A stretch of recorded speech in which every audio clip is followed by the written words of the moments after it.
So, hello and welcome back to the Her Tech Life podcast, where we're interviewing women working in tech companies, starting with NetSupport, kind of shining a light on them and what they do and their day-to-day roles and achievements. So today I've got Victoria with me today. Hey Victoria, how are you?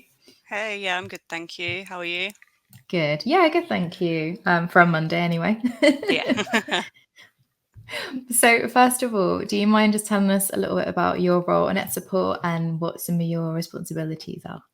Yeah, so I am NetSupport social media coordinator. I coordinate social media. I'm the only one on the marketing team really that's handled any of the socials. So I create a lot of the actual imagery along with the designers who help me out quite a lot. And I write all the captions. I'm the annoying person that tags everyone. So anytime this episode goes out, I'll be Sorry, tagging not sorry. myself in it. Yeah. Yeah. And then when there's an event on, I don't take the pictures, I don't go to all of them, but like I get the team to send me a couple of pictures, videos, things like that, and sort of work with the designers to get a couple of videos put together and things like that. It's a very creative job. Mm.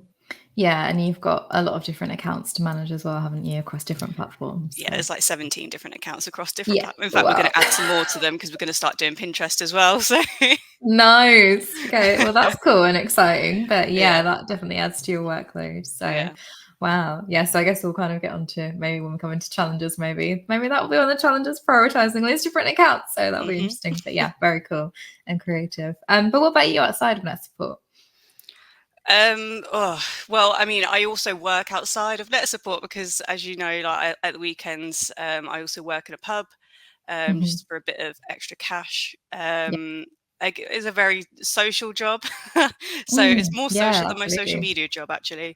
Um, Yeah, well, you're interacting face to face with people, so yeah, yeah. Other than that, I'm also quite creative. We were speaking Mm. earlier about the decorating that I'm doing. I just finished the Yeah, it looks checkerboard really good. yesterday. Thank you. I have some touch up to do, like in this corner here where the Mm. tape took off some of the paint. But Yeah, yeah, I'm just working through decorating the house. nice. Got a dog that I've shut away in this room here so that he doesn't Oh, bless them. jump up. Oh, What else do I do? I don't other than reality TV, things like that. Nothing well, too yeah, of exciting. course. Bit of Love Island, all that sort Yeah, of so yeah, no, that's really cool. And yeah, Buster's gorgeous, but yeah, he probably would take over the podcast, so yeah. You would see like his like little nose here, like trying to like get my attention. So I yeah, better get rid of him and like click clacking bless on him. the floor as well. Yeah. Oh, no, that's cool. So how did you get into your role then? Um, I mean, kind of by accident. I fell into social media sort of probably not the most traditional way, and I guess social media isn't the most traditional role anyway. But True. it wasn't until I used to work at Thomas Cook like a long time ago, obviously before it went Okay. under. I started there just as like a regular salesperson, just selling holidays in the contact center part. And they had Mm. like an opening on their social media team as more like a customer service social media person. So kind of doing what I was doing, but just doing it on their Facebook and their Twitter instead. Yeah. And then when Thomas Cook went under, I kind of leveraged the fact that my title was social media executive to sort Mm. of move into that space and get a role that was a Yeah. bit more creative and a bit more about the actual posting and the creating Mm. the visuals and stuff like that. And I ended up at it was like a family run independent construction company. They didn't have Yeah. a clue about social media. So I mean, I use social media a lot anyway, just in my personal life. So like I knew that Yeah. side of things. I was already quite creative and I knew how to use Canva. I knew a little bit about Photoshop. Mm. Um, so I was sort of able to use that I became their marketing person. I did all of their marketing. Yeah. Um, I wrote their brochures and I sort of set out the design for their brochures. I did all of their Instagram. That was their big thing. Um, Mm. and then from there, I came to NetSupport. So I had little jobs in between, but they're like the roles that Yeah. made me a social media person. Um, Mm. and because I knew I wanted to work in social media, I sort of took it upon myself to do like the free courses that are around. So there's Yeah. loads of free courses on HubSpot. There's loads on Hootsuite, do a couple as well. and there's just loads of resources that can help you if someone did want to work in social media anyway. That can help you get there. It's not an official qualification. It's not something you can go to uni and get a degree in. So it can be easy if you want to do the work to get there, if that makes sense, to get into it. Yeah. But yeah, you just need to find the right place that will take you on, I guess. Mm. Yeah. Yes, there's lots of options and training and stuff to do, but it's just the work to put into it then to get there. Yeah.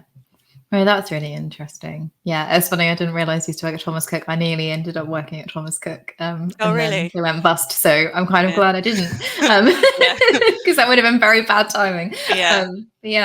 No. Okay, that's really cool. So what do you think interested you in social media? I mean, I know you said obviously you use it a lot in your personal life as well, but what kind of interests you about it? I kind of always knew that I was going to work in either marketing or social media type roles, sort of from the start. Like I did uni for a year, and I did a journalism course because I thought, oh, I like to write. Let's do that for job. Yeah. But then I ended up hating doing it as like a course type thing. I was like, no, this isn't for me. I don't enjoy doing it when I'm being forced to do it. So when I left uni after that year, I kind of had the time to think, like, I know I want to work in marketing, but how do I get there without the qualification? And then it's obviously not recent that social media has become big, but it's become bigger for companies to use. Yeah. I'd always enjoyed like following like Wendy's account and Audi and all like the little sassy ones. Duolingo were really good as well. And it was just a case of I was already using this thing, and it's different from being, when I said like I didn't like you doing writing as a job because it it was forcing me to do it. That's kind of different, because if I'm doing it for a company like social media, if I'm doing that for a company, that it's a whole different ball game to when I use it personally. I'm just consuming when I'm using it personally, whereas when I'm doing it for a company, I'm actually creating things. So it was a nice balance. It's just something I fell into it, and I really enjoy it. It's something that I do have I'm actually quite good at it as well. So yeah, well, I you do are. have a passion for it. Yeah. Not to toot my own horn. Really cool. NetSupport isn't the only social media that I run either. I've got a couple of like freelancey things that I do for my friends, and the pub as well. I run their social media too. Oh, So cool. it's Everyone's getting you involved. Yeah.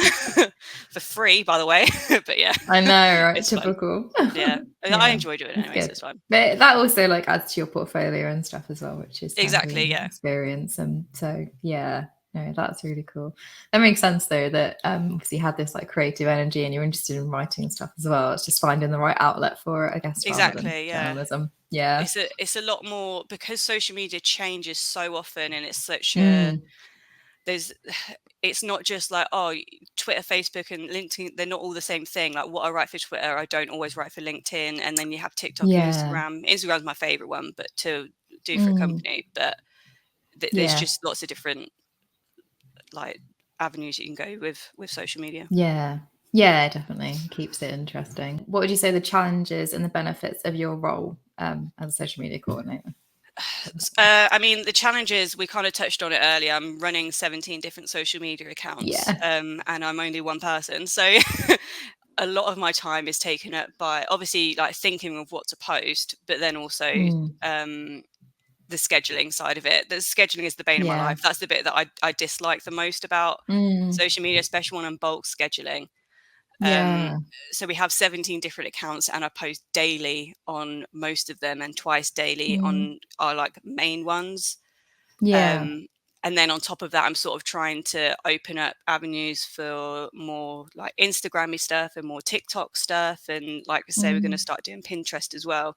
So it is just sort of finding the balance of what's actually our priority here, which is myself and Katie have been working on a new social media strategy to sort of find a way that we can do it all, I guess. So yeah, that's the main challenge that I face. Another challenge that I face, not to keep going on about the stuff that is challenging. No, but it's good for people, especially anyone that is, possibly interested in it. They need to understand, where the challenges are, obviously. It's getting the content a lot of the time, because obviously we don't have the budget to send everyone to every event. We go to a lot of events throughout the year. I only get to go to BET and I've sort of tested the waters on going to other ones in like the UK and things like that. But it's just a case of, we're obviously going to send a salesperson to an event rather than the social media person. Yeah. So I have to rely on a lot of other people to sort of get me that content and send me pictures and videos, and have the time to, outside of doing their job, do, I guess, a little bit of mine and get me the stuff that I need. So that can sometimes be a challenge, especially when we've only sent one person and it's a busy event. They're obviously not going to have time to take the photos and get the stand looking busy, because they're going to be busy themselves. Yeah, that's true. Yeah, those are the main challenges. But yeah, I mean, positives, I guess, of my role is that I feel like this is the same. I've got a lot of friends that also do a similar sort of role to me. And it's just because we're all quite creative people and this is like a good outlet. It's just, it's a role that I think you have to have a genuine passion for to be able to do it. To It's actually not enjoy it like, as well. yeah, it's not the same as like when I used to work at a call center. I'm literally just going there, clocking in, doing my job and leaving. I'm always sort of on, I'm always looking at like different trends, and like even if I'm on TikTok like in the evening or something, and I'll see a certain trend or a certain sound, I think that's funny, we could probably do that. You always have to be on with social media, which means you have to enjoy it and you have to have a passion for it, and I do. So that's, I guess, the benefit. Yeah, I don't know if that that answers your question. sense. I just kind of rambled on for a bit there, sorry. No, it does. It does. Yeah, no, it's good. It's good to know kind of the ins and outs of it. But yeah, it's cool that you have a big passion for it as well. So, what are your favorite parts of your role? Favorite parts is obviously not scheduling. No, it's not scheduling. Definitely in the bottom of the pile. It is, like I keep saying, it's the creative outlet of it. It's seeing something that I sort of had a vision in my head and it kind of was executed well, kind of thing. Yeah. I kind of saw that with the pass the phone TikTok that we did with I loved that. Mark and all his mates. I thought that came together really well. It's something that I want to replicate, but it's also not something that I want to copy. Like I don't want to just become like, oh well, we're not doing anything this week, let's do a pass the phone. Like I want to do different things. It's just sort of finding the best way to do it with people that want to be on camera and want to like sort of help me do it. That's true. That must be kind of a challenge as well sometimes, is actually getting people that, you know, are happy to be on camera and do that kind of content as well. I mean, I'm sure you find that with doing podcasts and things like that, especially like when you put it out to NetSupport. I don't know how many people said yes, but there's probably more people that said no. Like exactly. Or that maybe would be okay with just audio but not video, and it's understandable because everyone's different over what they're comfortable with. So but it must be difficult because you've got things like, for example, TikTok and Instagram and stuff that rely a lot on video.